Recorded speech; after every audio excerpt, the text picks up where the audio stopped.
Hello. Hi, hi, how are you? Sorry, I'm a little late. Oh, I am fine. Thank you. Thank you very much. Yes, of course. It's a real pleasure to connect with you. I hope you are doing great and staying strong both in and out of the gym. I've been following your journey and I truly respect the dedication you've shown throughout your boxing career. Even more, I admire how you've transitioned into coaching and are now helping others grow. That takes a different level of discipline and mindset. Your experience, both as a fighter and now as a trainer, is something very valuable. I'd really love to learn more about your story, your fights, and your work today. Thank you for your time and inspiration. And first questions. How did you first get into boxing?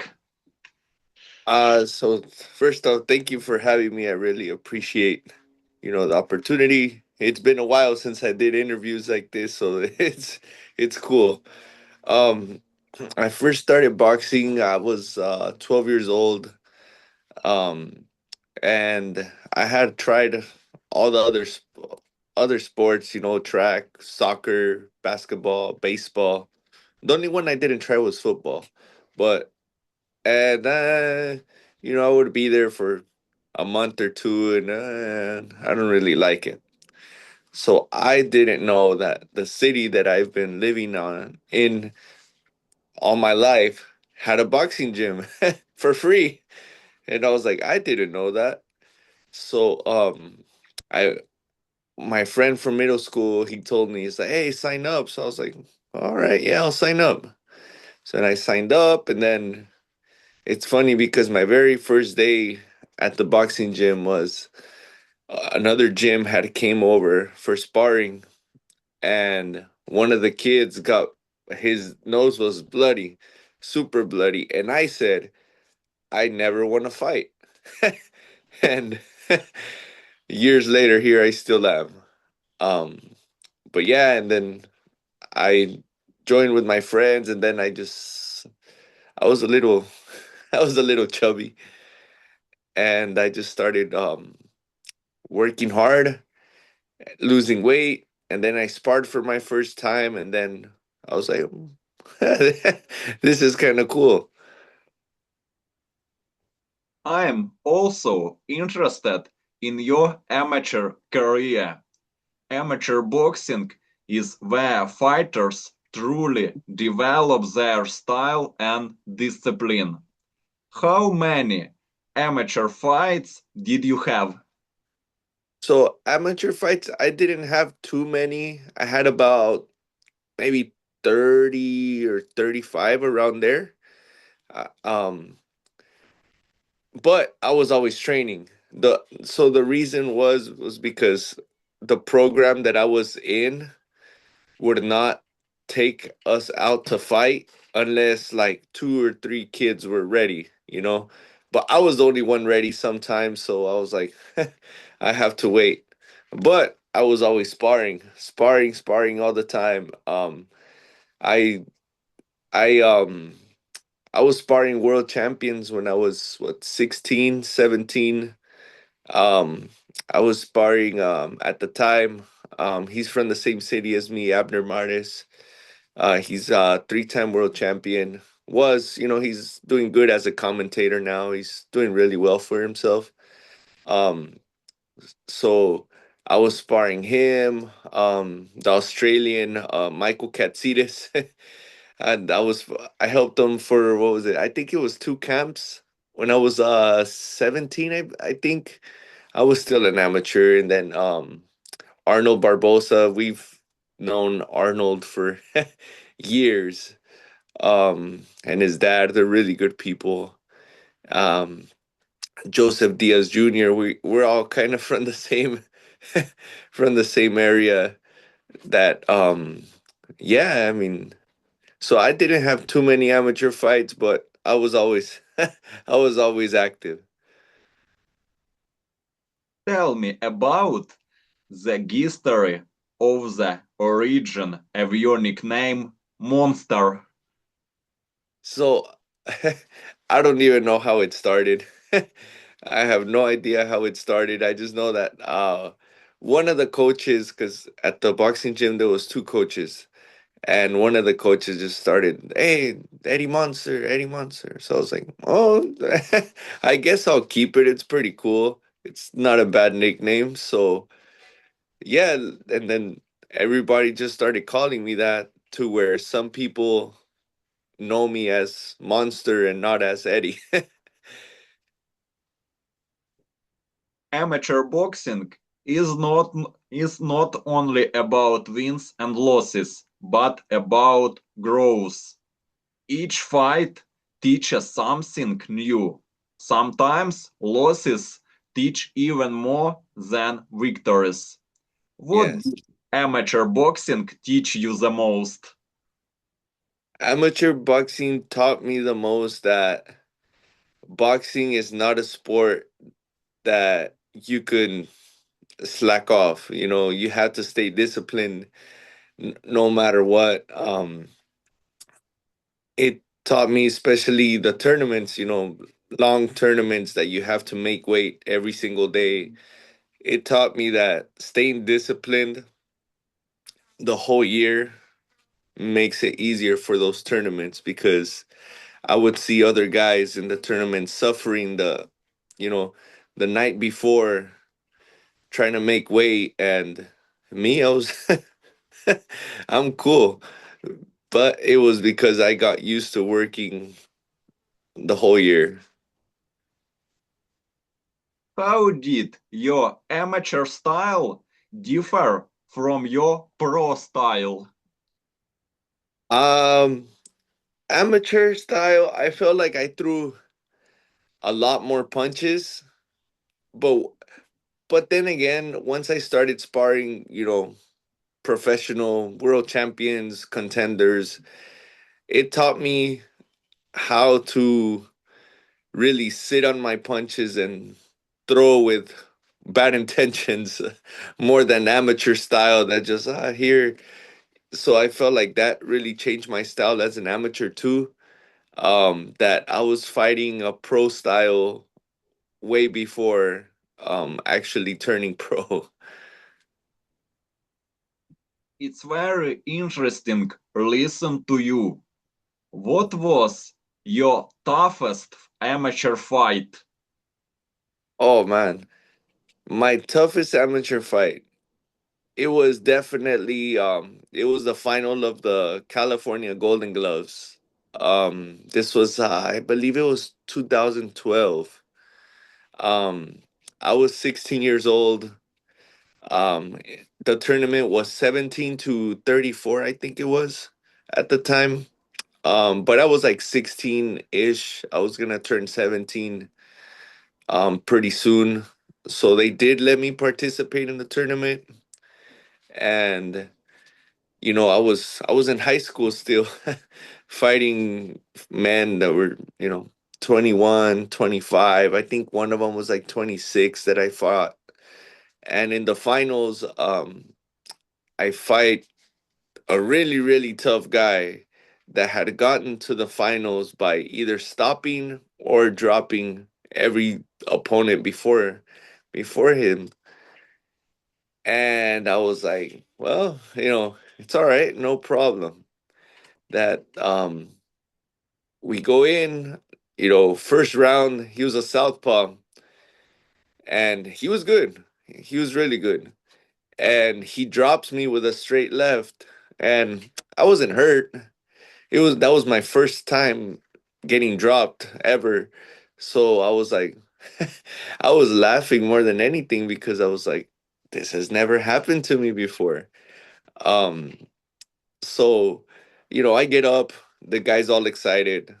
Um, he comes after me, try to finish me. Um, he gives me another standing eight.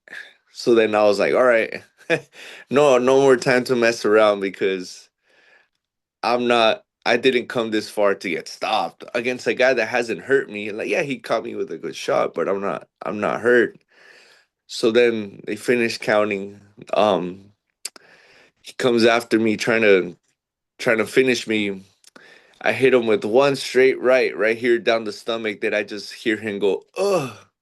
And then the round ends, and I was like, I got you. Second round comes, we come out. I maybe hit him like a handful of punches in the face.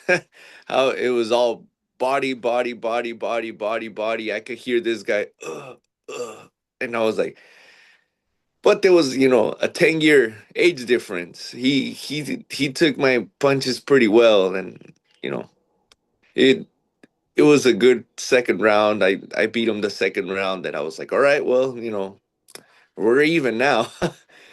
The third round comes, the same thing. I don't know. I still watch the video to this day, and I'm like, I don't know how he stayed up with those punches. Maybe it was just pride of saying this high schooler is not gonna beat me, and it was a great fight. And yeah, I got the win. So I mean, that was definitely the toughest one out of all of them. Amateur, pro, sparring, everything. You are good. You are a monster. California is a very, very strong boxing region. Tell me, please, about the tournaments in which you participated by amateurs. So, yeah, in California, there's a lot of boxing. There's boxing every weekend, amateur and pro. As an amateur, I participated. This really, really big tournament, called the Desert Showdown. It's not around anymore. I think the last year was like 2019, but that one was in Coachella Valley, out in the desert, and that was a great tournament because it was an international tournament, so people from other countries would come fight this tournament as well. And so that one was really cool. I participated in that one. I believe it was 2 years. I think so. um and then, well, the Golden Gloves, you know um that takes place every March of every year, and that one's always a tough tournament. There's people that don't fight the whole year just to fight in the Golden Gloves in in March to make it to the nationals in May. um Also, it's called a PAL tournament. That one's an international tournament as well. That one's still around. That one takes place in like September of every year. um And what else? I forgot the name of the state tournament, but this one is up in Northern California. I went to that one too. Uh, and I think that's it. I think. Your story is interesting.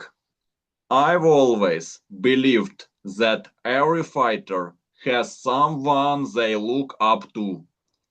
Idols play a huge role in shaping style, mindset, and motivation. Who was your biggest boxing idol growing up? Oh, well, my Oscar De La Hoya, because he has this book called, I believe it's called American Son, or something like that. Um, and back in, I think it was early high school, if not middle school, that we had to do a report on a book. So, I was like, I looked up boxing books and I saw Oscar De La Hoya's book, and I read it and I was like, man, this guy this guy went through a lot. In the Olympics, he recently lost his mother, and he, you know focus, and he won.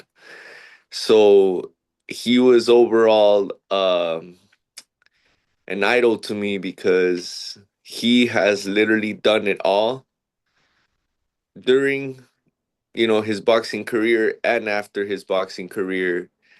And he's a great promoter now. He's very successful guy. um and one thing I like about him is that as a fighter, he never really lost his morals when it came to promoting, because I feel like that's something that happens as well. And with but yeah, Oscar really kept it together as a fighter, as a promoter. He's a really great guy. um and yeah, I mean, he was definitely the person I looked up to growing up. I agree with you. Oscar De La Hoya is one of the greatest boxer of all time. Is Oscar De La Hoya more Mexican or American? Tell Ukrainians about his nationality.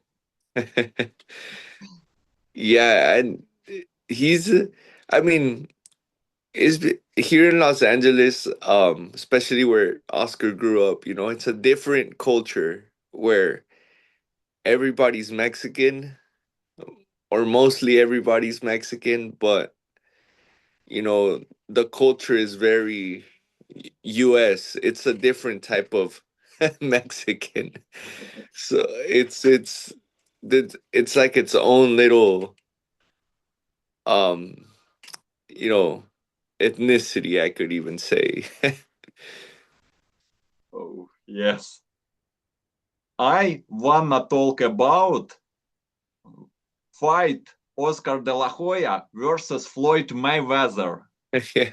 The fight between Oscar De La Hoya and Floyd Mayweather was one of the biggest events in boxing history. It brought together two completely different styles and mentalities. What do you think about the Oscar De La Hoya versus Mayweather fight? Oh, I mean, that fight was huge. I mean, I remember being a little kid, and this was before I even thought about boxing myself. But I was a little kid, and every time, De La Hoya would fight, like, nobody would make any plans other than, hey, we're gonna watch the fight. And yeah, I remember watching that fight as a kid, and I was like, man, these guys are strong. um, so yeah, I mean, I still watch that fight to this day from time to time, and it was a great fight. It was a really, really good fight. You know, I just feel like, I mean, Oscar just couldn't get too much towards Floyd's defense, but if we're talking offensive wise, you know, Oscar did do the most damage in that fight. So yeah. All Ukrainians were rooting for Oscar. We don't like Floyd for his trash talk. We Yeah. we are more modest, well mannered. Uh, Yeah. who do you think won that fight and why? I mean, it it depends on the judge's perspective, I guess. Like I said, if you look at offense, yes, Oscar did more than enough offensively. Yeah, but some judges just like the whole hit and not get hit part of boxing, where yeah, Floyd had a higher accuracy than Oscar, but I mean, his face looked fine after the fight, so it just depends. I mean, to me, as an offensive fighter, I obviously think that Oscar was definitely the one that got the better end of it. He did the most damage, but it's boxing, and so you don't know what type of judge you're trying to please that night. So That makes a difference. Yes, I agree with you. Floyd gave up the victory because it's better for business. Oscar was in the decline. Yeah. Do you use this fight as an example when teaching your fighters? I haven't done use that exact fight as an example yet. Now that I think of it, it's a pretty good example to show. So yeah, I'm definitely gonna carry that now. What made you decide to turn professional? Oh, honestly, when I got offered to turn pro, that was not even in my plans. It wasn't. I was just, I like amateurs. Amateurs are cool. Tournaments are cool. I was, I believe, 18, maybe 19, when this new management that was putting some fighters together reached out to me, telling me that, hey, we've seen you in the amateurs. We think you'd make a great pro, and we would like for you to come to our gym to train, and we could talk. No pressure, no need to make a decision yet. Just come over to our gym to talk. So I was like, oh, okay, cool. you know um and I was very familiar with the pro world, with all the fighters that I was sparring even as an amateur. And then so we show up to the gym. This was, I believe, 2013. We show up to the gym, and we were sparring, or we showed up and then we sparred Yayo Thompson. He was a really tough Mexican contender. And oh, we we went at it. We went at it good. And that's when those managers were there. So like, hey, like, we think you're ready. Because I told them I don't think I'm ready. I mean, I haven't even thought about turning pro. I mean, yeah, everybody thinks of, yes, I want to turn pro, but it wasn't in my thoughts of, oh, let me start looking around, or let me see how I do it. Or it was just going about it. And yeah, they signed me. Um, and then I had my first pro fight. I believe it was January 23rd or 21st of Yes, 2015. Yeah. yes. 21st January. Yeah. Yeah, it was. And it happened. And um everything, like I said, I was familiar with the pros, but not doing it myself. That everything was different. The weigh-in was different. I was like, oh man, like it, everything's serious now. At the I felt, compared to an amateur weigh-in, everybody just weighs in. They write it down. All right, go eat. And the pros are like, all right, physical. You got to do this. You got to see the doctor. You got to first check your weight. All right, you're on weight. You got to wait. Sign these papers. You got to, wait for the official weigh in. And I was like, it's a lot more. And and yeah, I mean, it was a good experience. Yes, your first fight in pro against Percy Patterson in Yeah. 2015, 23rd January. Starting your professional career is always a special moment. Yeah. Special moment. It's the point where everything becomes real. All the amateur experience leads to this first step. There is always pressure.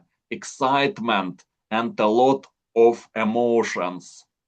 Yeah. How how did you feel going into your debut fight against Percy Patterson?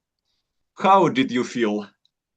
Oh, so I mean, I felt fine. I don't remember being like too nervous. Everybody gets nervous. No, that's, but I never felt like I was like, oh my God, oh my God.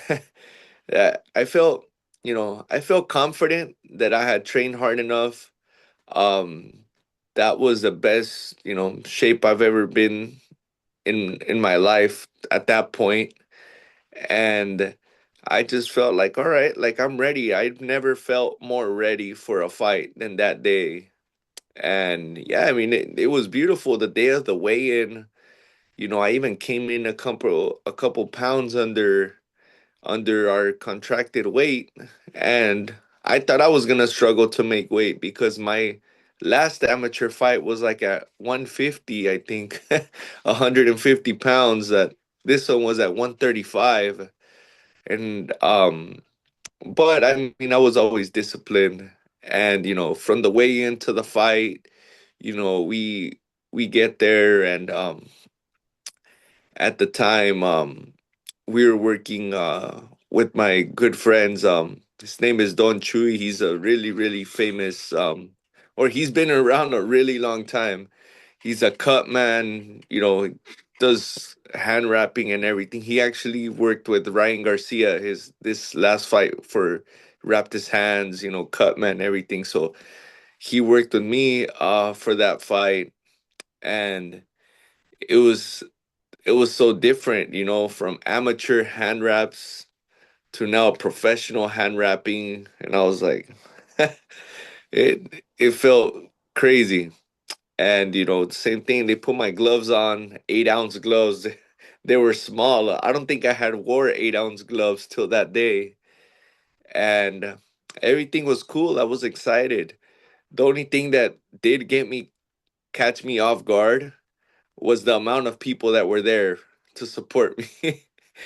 When I walked out to the ring, like the amount of people that I saw there, like wearing my shirts, because I used to make green shirts, and the amount of green that I saw in the room was like, oh, that's when it kind of hit me like, oh, this is this is real. And sure enough, walk in the ring, everything's different. They announce you the way they announce you, the way people are yelling. Yeah, people yell at amateur fights, but not like that. And we go first round. um First round was good. It was a good round. Yeah, I think I won that round, but it definitely wasn't easy. We fought, Percy Peterson, which I believe had 7 fights at the time. So he was experienced. He was an experienced guy. He's done it 7 times. I've done it none. So he came out the first round trying to, make me realize that. Um, I remember going back to my corner, and my coach is telling me like, "How do you feel?" I was like, "This feels easy. Like, I think I'm good. Like, I'm good. I'm good to go." I had trained so hard. I didn't even want water after the first round. I was like, I'm good to go. Second round we come out. He came out throwing. He came out throwing, and hey, I like to throw too, so no problem. And the one memory that I really, really have, it's like, I don't know, I want to say about a minute into the round, I get him with this 1-2 that snaps his head back. And in an amateur fight, you don't really see this type of reaction because the room's usually dark. There's only light like in the ring, and yeah. Um, but I remember hitting him with that right hand, and remember seeing just everybody like jump up with the corner of my eyes, and I was like, "Oh, this is cool." And I saw that he a little bothered by the punch, so I went for him. And it's funny because I don't know if you've seen the fight, this one, but I want to say about 10 to no about 15 15 20 seconds before the ref stopped the fight. I remember it so clear that I hit him with an uppercut that his feet literally went like off the floor. And at first, like, I'm in the moment. It happened, all right, whatever. But then after, I was like, did that really happen? Like, I remember punching him here, and then the punch ended, and his face was up here, and it caught me, off guard. But yeah, anyways, like 10 seconds later, the referee stops the fight, and I was like, man, it was amazing. And I've always told this to all my fighters, to everyone. If I had a time machine to go back to one day in my life, it would be that one. Referee David Mendoza. Yeah, David Mendoza. Yeah. Your uppercut is amazing. You did a cool knockout. What is the feeling of winning by knockout? It was crazy. I mean, I definitely felt like I trained hard enough, but I felt like this guy was too experienced. I don't think anybody had stopped him at the time. I think he had losses, but I don't think anybody had stopped him at the time. I don't remember. But I knew this guy was tough. He had fought some tough guys before, and I knew he was tough. And you know, but when the opportunity came, it happened, and oh my God, like it, the feeling was amazing. Like, I really stopped the guy that was experienced. Like, that's pretty cool. We fans love boxing primarily for beauty, not for titles, for beauty. You made a beauty in the first fight. Also, also you mentioned Ryan Garcia. I want Ryan Garcia to be the undisputed champion. And you? Yeah, I mean, I think Ryan's a great fighter. He's, for his last fight against Mario Barrios, we were actually taking one of my pro fighters to help him out with sparring. And man, Ryan. That speed is amazing. That his left hook is amazing, and he was working on his right hand a little more for this camp, and you could see it. And he's just the type of fighter that's naturally talented, and whatever he trains for, he will do perfectly. So, just like he started using his right hand for this fight because they were expecting such a left hook from him, and it was a right hand that dropped Mario. So, I think Ryan has more than the talent to become undisputed and to do as much as he wants in boxing. I wish Ryan Garcia to defeat everything. Shakur Stevenson, Devin Haney in rematch, Gervonta Davis in rematch, Conor Ben, everything. He is Yeah, cool. He is cool, especially his left hook. it's beautiful. It's beautiful. Then we talk about your fight number 2 versus Rick Cuevado. Yeah. After your debut, the second fight is very important. It shows how well you can adjust and improve. Fighters usually come back strongest and more confident. It's also a chance to prove that you've learned from your mistakes. Momentum starts building from here. In your case, you got a knockout win that must have felt powerful. I'd like to understand that experience better. What was your mindset going into the fight against Rick Cuevado? My mindset was, hey, I'm here again. If I thought I was ready for my debut, I'm more than ready for this one. I trained hard. I was sparring a lot for this fight. And yeah, I mean, I felt ready. Um, that the same thing, we go in, he came in a little heavier. He didn't make weight.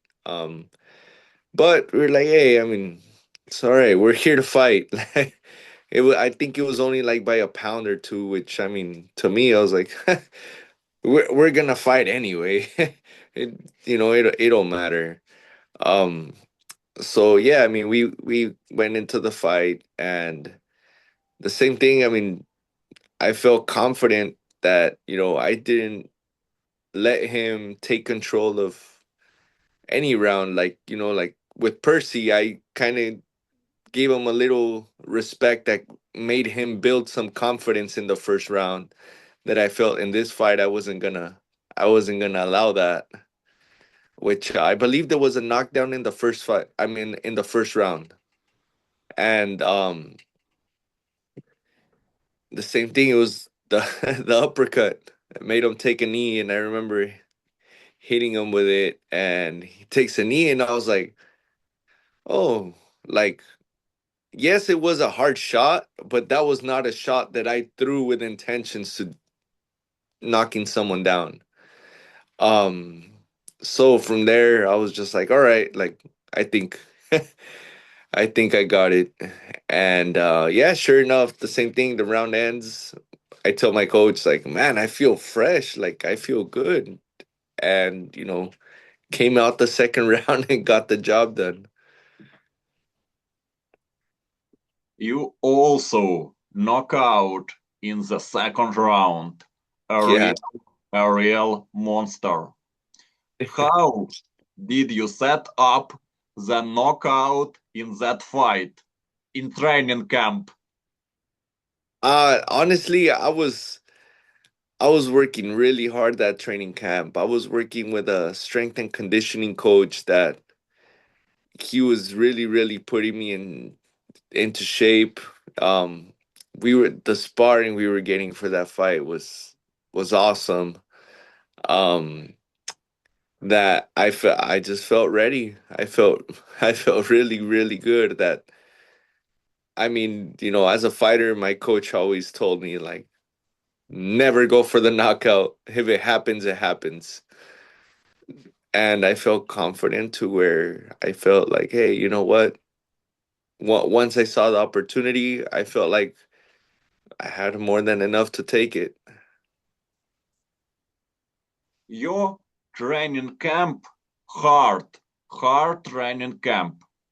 Tell me please about uh, your training camp more details.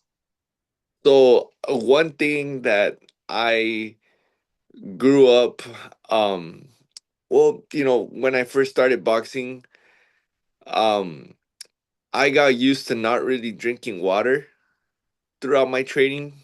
Um, so when I first started at that gym, we used to kind of have like this water fountain. Sometimes it would work, sometimes it wouldn't. That we had to go around into outside the gym and then back inside to like where there's a basketball court to get water. That I was like, it's too much.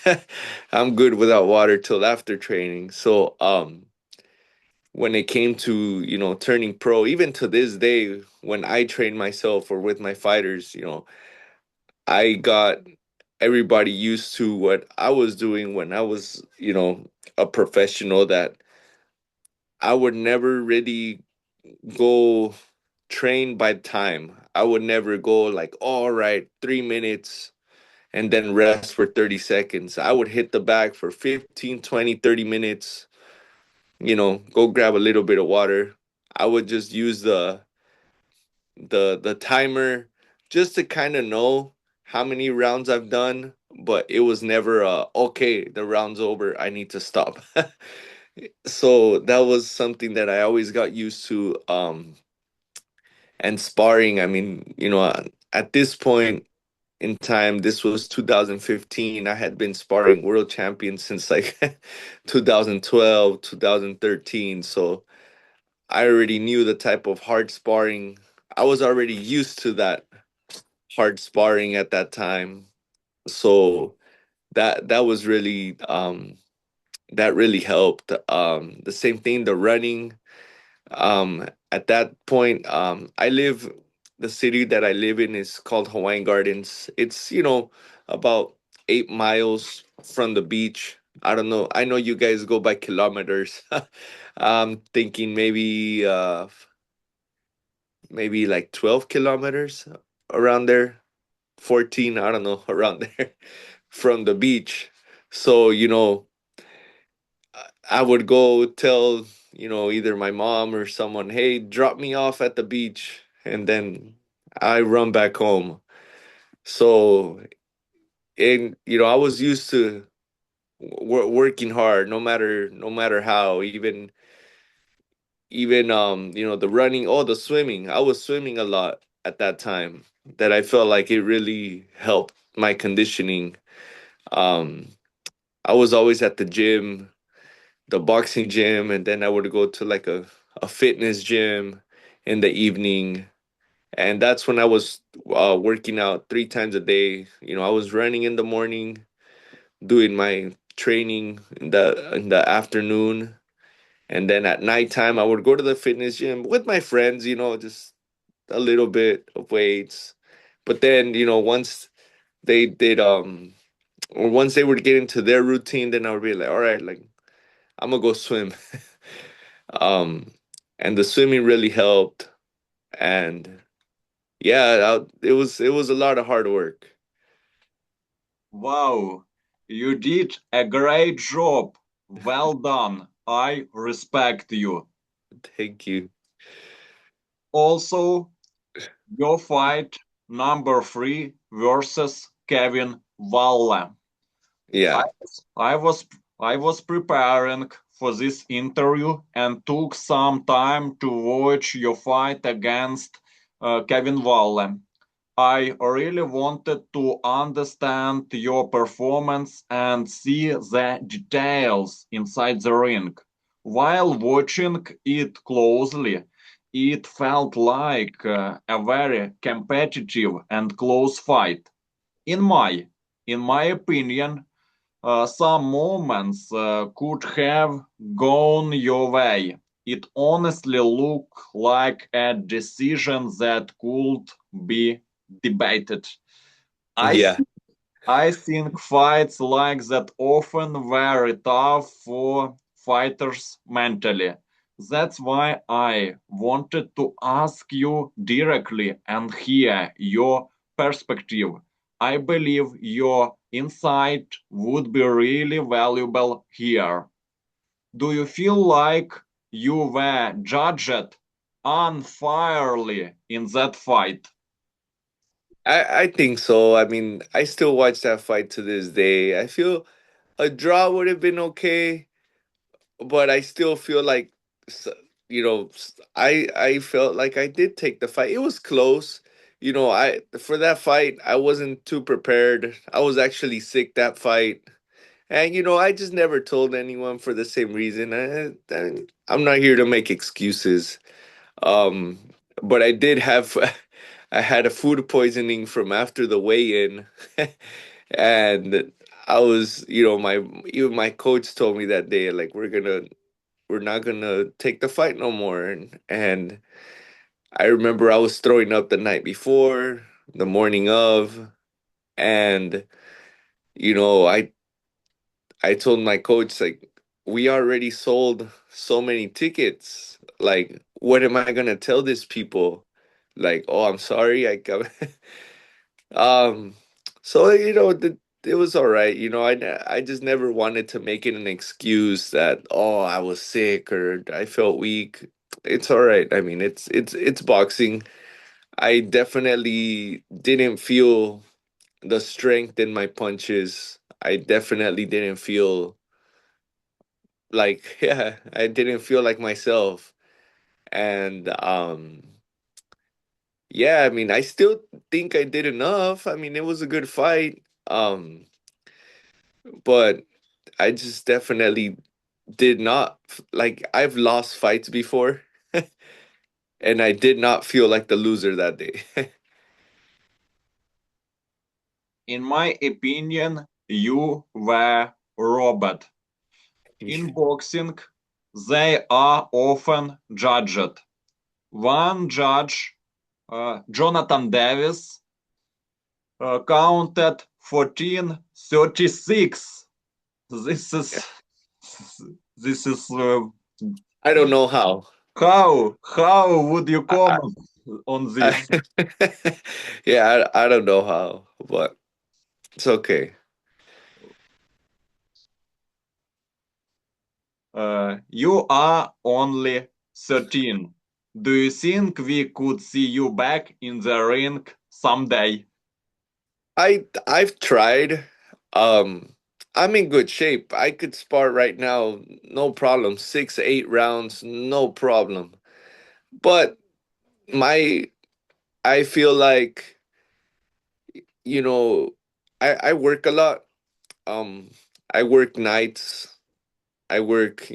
I get very little sleep to go train my fighters too, and I feel like yes, I would like to, but it's not priority. Maybe that one day, I don't know. But it's not my priority. My priority now are, my fighters, show them the path that I didn't take. That was one thing that I feel like I didn't really have at the time was somebody to really guide me the way. I mean, I had my coach and he's amazing. We still work together to this day, but he had a lot of amateur experience, not really pro experience and at the time, and I just feel like I want to be that person now for my fighters that I wish I had 10 years ago to make me keep going, to make me realize things that you don't see sometimes. Like now I see, when I look at myself from 10 years ago, I see that, man, you work harder than a lot of guys in today. You fought harder more than guys today. You had more heart than a lot of guys today. So I just didn't see it in myself back then. So that's what I want. That's what I do with my fighters to make sure they see what I didn't see in myself 10 years ago.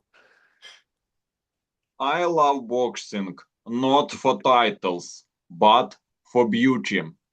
I want to see you in the ring, even at some local event. Why? Why did you take a break in your career? Big break. Maybe did injuries affect your career? Uh, I mean, everybody has injuries. I did have an injury on my right hand that happened, I think, in like 2014, I think it was. Um, but it wasn't nothing crazy. Uh, when I fought my last fight, um, I was working at the time. I was a security guard. So to me, I was kind of upset because I was like, how am I making more money as a security guard than, you know, um, than boxing when I've done so much for boxing? You start thinking of all kinds of stuff. And one day I was working security and I get a call from one of my friends, and he's a very good, really good photographer. He was a photographer with Manny Pacquiao, Triple G, Lomachenko at the time, Kovalev, all those guys, all the Klimas, management, that all those fighters, he was their friend, um, and he calls me, and I'm at work, and I'm like, "Hey, I have somebody that wants to talk to you," and I was like, "Who wants to talk to me?" And this was after my last fight, and it was Robert Garcia. And Robert Garcia tells me, he's like, "Hey, like, what's up, man? Like, don't get disappointed. You didn't lose your last fight. Don't get disappointed. Come talk to me. Come train with me, and we could figure it out." And I said, and to me, I was like, "Oh, what the?" Like, I'm at work. Like, I just really never felt like I was like special like that. But all right, we go out there to Riverside, and we talk to Robert Garcia, and Robert tells me, look, so where the gym is at, they have a house in the front where all the fighters stay at. He told me, you can stay at that house, don't pay me rent. Um, there's a lot of beds, just go in there and talk, and no problems. He's like, the only thing I ask is work hard. And I said, "Oh, I'm ready." So I did tell Robert though. I said, like, "Look, I am working right now. I'm a security guard. I don't have, I don't come from a family with money. So I told Robert, give me like 1 month, let me save up money, and then I'll come back." So yeah, I saved up money and I came back, and I started living there at that house. It's not too far. It's about an hour from me. So Monday morning I would drive there. Friday night I would come back home. On the weekends, Saturday, Sunday, I would help one of my friends sell tacos to make some money for the week. And yeah, I mean, training with Robert Garcia was amazing. It was amazing. I was surrounded by experienced fighters, world champions, Olympians, you know, heavy experience with Robert Garcia. By the way, I'm pleased. You mentioned about Sergey Kovalev, Triple G, Alexander Usyk, Vasyl Lomachenko. These are all boxers from our post-Soviet space, our Soviet boxing school. What do you think about Soviet boxing school? Oh, Soviet style. it's awesome. I mean, it's very it's like it's very strong and very disciplined style of fighting.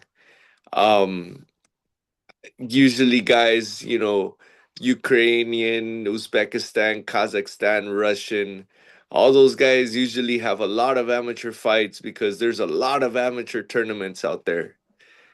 And the style is just it's awesome, especially somebody like Lomachenko. This guy could throw a punch any angle, anytime.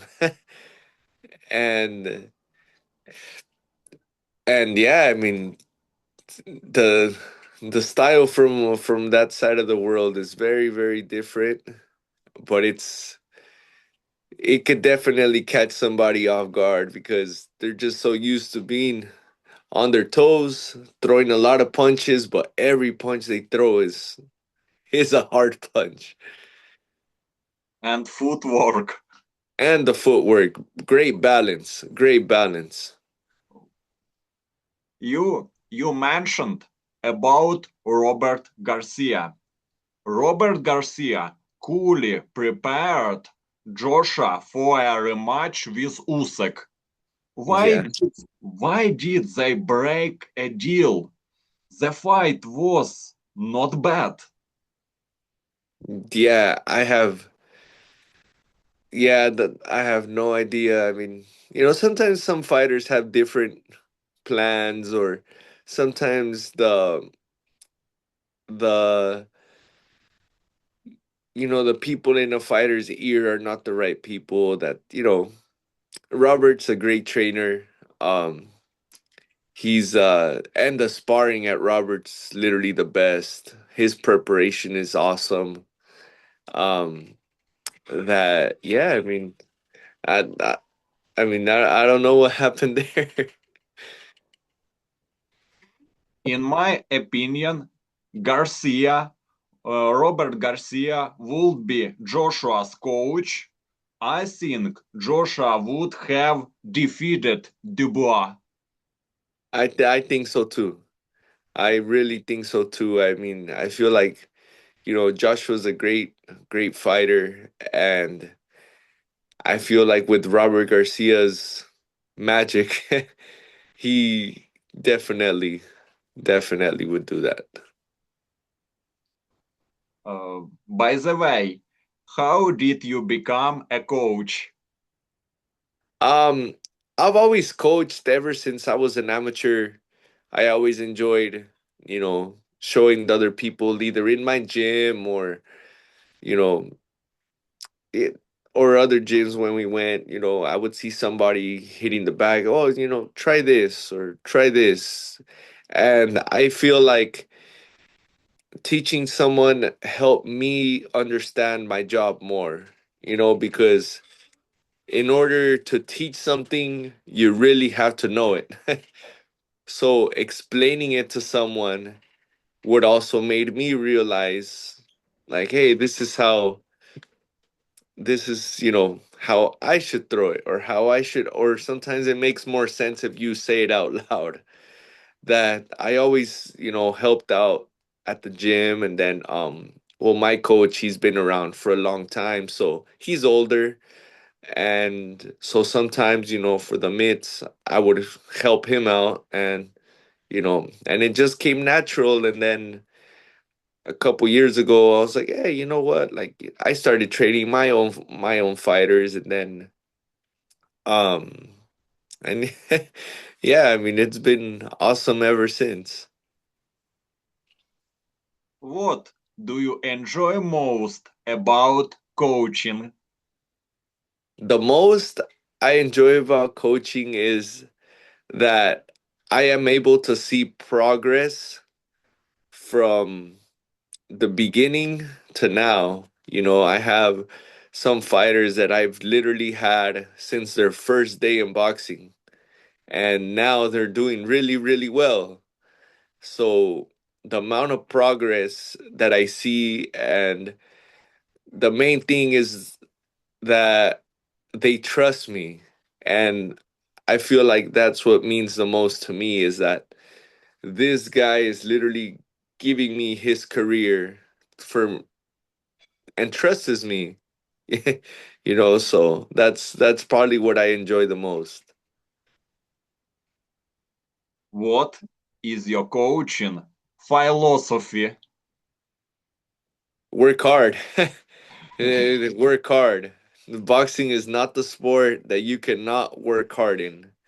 um I always tell fighters, yes, maybe you hit hard, that's fine.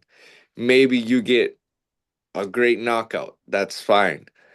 But how many fighters that have, a knockout of the year, how many times do they have it in their career? Usually just once.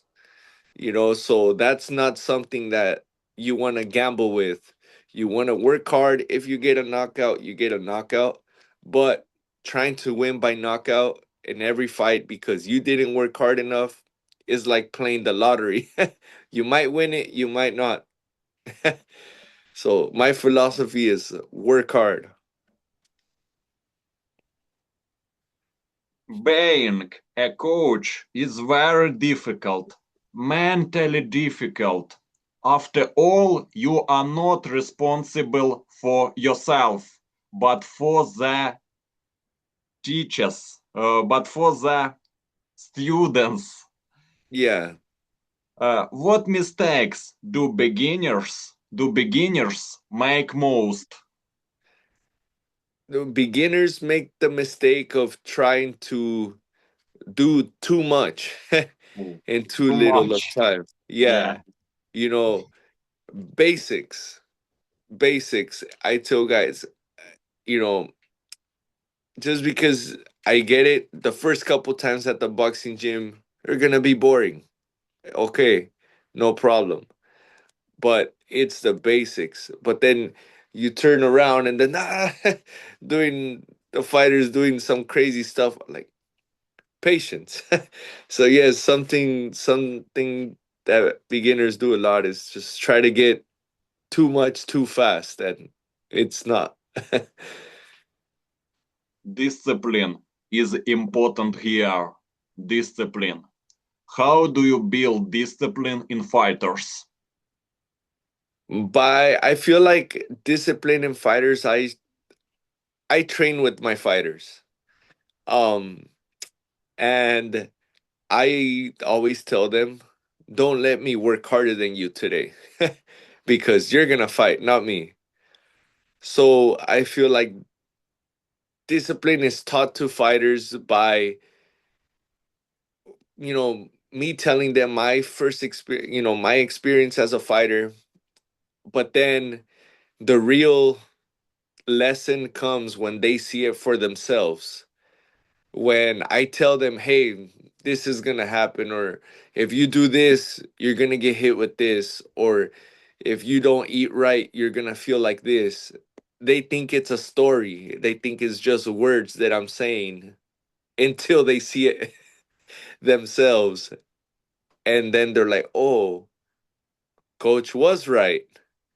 That that's where discipline I feel like is taught, because that's when they realize like, oh, okay, like everything I do is gonna affect me. Everything I do that's good is gonna affect me. Everything that I do is bad is gonna affect me. So yeah. By the way, do you have a psychologist on your team? Are you a psychologist for students? How do you prepare fighters mentally? um I don't work with or anybody professional like that, but I feel like there's no better story than to tell them how I felt, everything I went through. I tell this last weekend, I worked as a cut man for some local fights here in Long Beach, and I worked with a guy that was a pro debut, and I told him everything you're feeling I felt before. The little butterflies, the little all the thoughts that what if this happens? What if that happens? And I just told him, look, at the end of the day, you are gonna go in there and do your job. The second the bell rings, I promise you, nothing else is gonna matter other than everything you're there to do in the fight.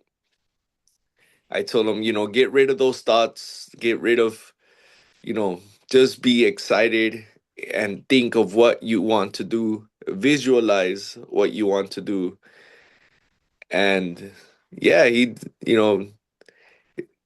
was a great fight too. And but I feel like that's the best way to prepare these guys, is to let them know that they're not the only ones that feel what they feel. That the best way to overcome the best way to overcome everything that they're feeling is by moving forward into the fight and just doing everything that they ever trained for. And I let them know that eh, the fights are won in the gym. You know, if you work hard in the gym, it's gonna show in the fight. And I feel like that's the best way to prepare someone mentally. You did a great job. Well done. You are of coaching. Thank you. I will listen to you a little bit about technology. What is the key to a good jab? Putting your shoulder into it. Putting your shoulder into it. I have a heavyweight amateur fighter right now, and that's the main thing I've taught him is, to work off the jab, because I've seen small fighters with little arms have a better jab than long fighters with long arms. So to me, the main thing about a jab is not here. So really putting your shoulder into it and not overshooting it to where you lose your balance. Always keeping your balance in the middle with a strong jab. And how do you learn to miss less punches? What is the key to a great movement head? Oh, I have this thing that I learned mainly with Robert Garcia, that where I didn't have much head movement in my fights. Um, my hips were kind of a little stiff. That Robert Garcia tell me to go. It's this pole that's sticking out, and like you go under it, over it, one way, the other. And Robert Garcia would tell me every day there 30 minutes. Okay, okay, coach. And that made a huge difference, that I use that now with all my fighters, and it helps a lot. I am very sorry that Joshua and Robert Garcia stopped working together. It would be a cool tandem. Yeah, I mean, me too. I feel like Robert and Joshua had a really good team. I feel like that's what Joshua needs. But I mean, it's all right. Maybe I don't know. I don't know if Joshua will fight again. I wouldn't fight again after going through what he went through. But it's one of the boxing what ifs. What if this person worked with this person? But yeah, Joshua found the wrong person to blame. yeah. And what legacy do you want to leave in boxing? I want to the legacy I want to leave in boxing is that, you know well, besides, obviously making champions, making, one thing that I do um feel like boxing is missing is fighters laws, fighters rights. I feel like a lot of times I've seen fighters get taken advantage of, whether it's financially or different ways. So I feel like more boxing laws should be to protect the fighters, to protect the business, to protect the business from the fighters, and protect the fighters from the business, from, I don't know, not getting ripped off, not being taken, you know, yeah, I just want, I feel like that's definitely something that I want to work on in the future, to make sure that everybody's treated properly as a fighter. Um, because a lot of the people, except, someone like Oscar De La Hoya, a lot of the people in boxing business have not been in the ring themselves. So that's something that I would definitely want to work on in the future. Um, that's my current job right now. I work for workers' laws.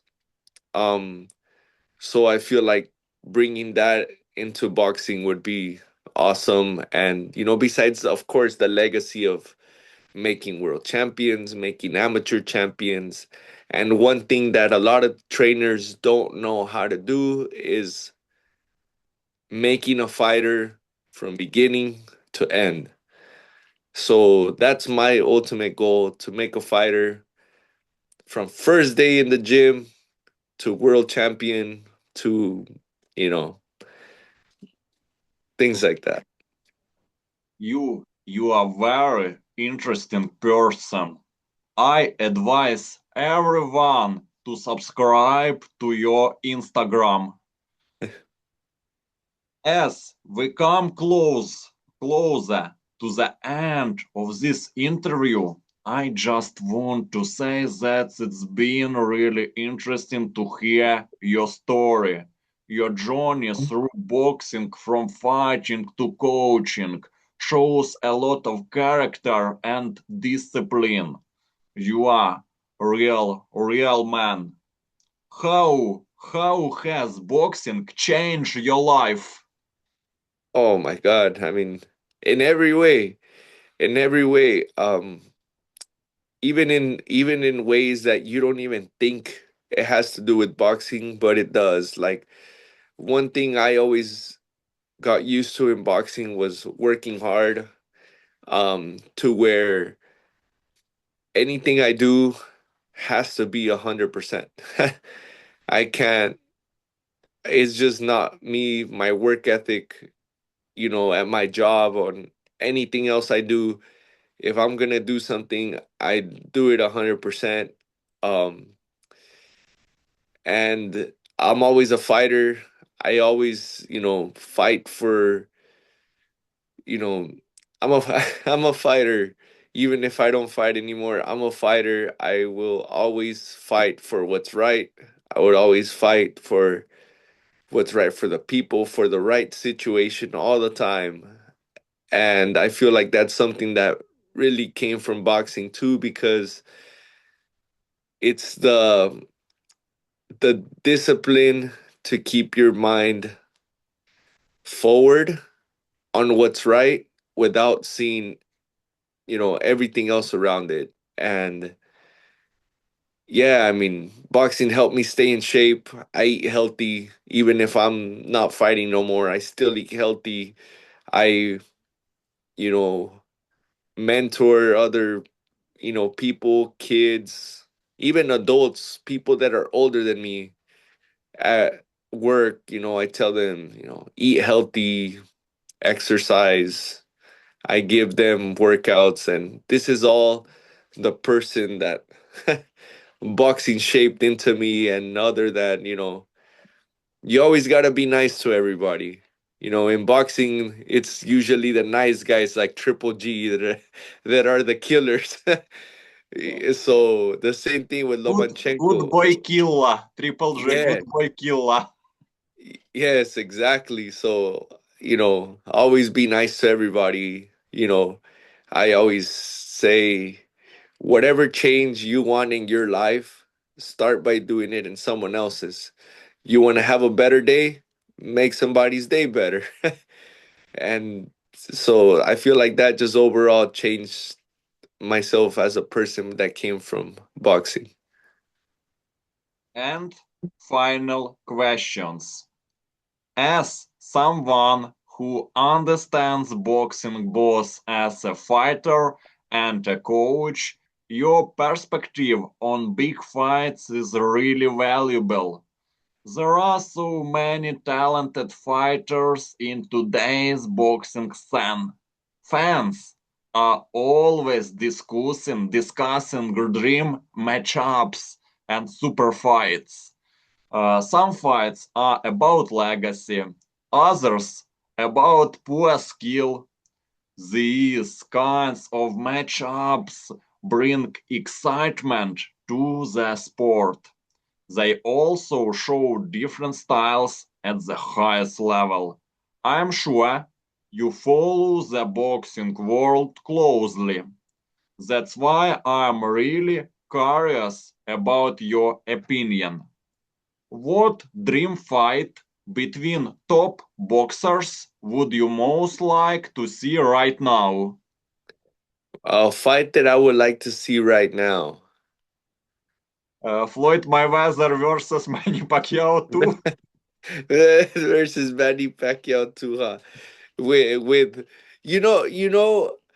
um this all so besides the super fight that I want, one thing I've always wanted is to watch a fight, but the judges are fighters. Yeah, that would be different. I don't know. Um, but the super fight right now, I think. I Maybe mean, Ryan Garcia versus Shakur Stevenson. yeah, I think that one. Ryan Garcia and Shakur Stevenson, or even a rematch with Ryan and Davis. Because I feel like that, that one 140, 147 pound division right now is, I mean, that division has always been super stacked. Um, that yeah, I think that's the fight right now. Ryan with Davis or Ryan with Stevenson, and I think that Ryan, when he works hard and stays disciplined and goes into a fight 100%, just like how he did in this last fight, I think he takes the better end of each.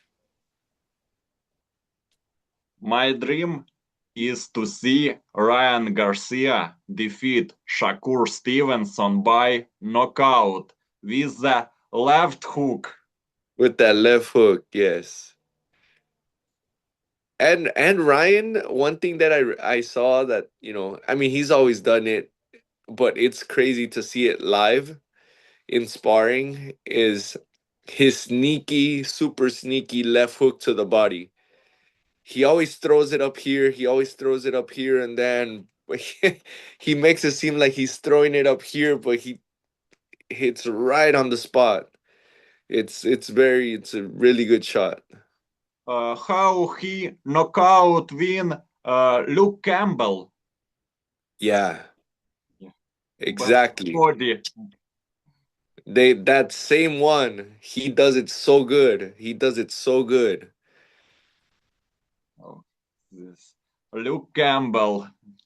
Knockout victory by body shot, body knockout. Yeah.